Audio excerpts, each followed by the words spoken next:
Ustaz, apa hadis dhaif seluruhnya tidak bisa dipakai? Ada sebagian ulama yang menggunakan hadis dhaif untuk memotivasi, tapi tetap disebutkan bahwa hadis ini dhaif. Apakah itu diperbolehkan? Hadis dhaif bukan semuanya tidak boleh dipakai. Ada yang boleh dipakai, tapi dengan syarat-syarat. Yang pertama, dhaifnya itu lemahnya bukan karena ada salah satu perawi pendusta atau tercoreng ya kehormatan agamanya. Ini nggak boleh nih kalau tercoreng kehormatan. Jadi kalau dia pernah dusta, dia memang dasarnya pendusta, pengarang-ngarang hadis, ini sudah jelas nggak boleh. Sama halnya kalau ada orang lemah hadis, ada namanya ikhtalata fi akhir umrihi. Jadi dia waktu masih muda kuat hafalannya, tapi setelah dia tua hafalannya melemah.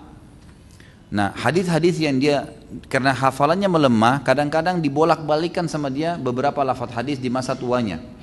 Maka ini dalam ilmu hadis dikatakan ikhtalat fi akhir umri, dia sudah bercampur baur di akhir hidupnya, gitu kan.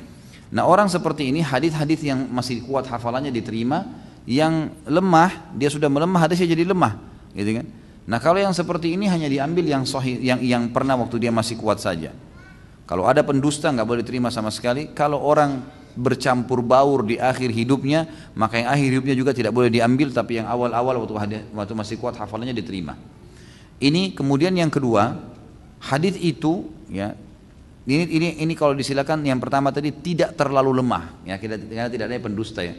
Yang kedua, hadis lemah itu tidak bertolak belakang dengan hadis yang lebih kuat.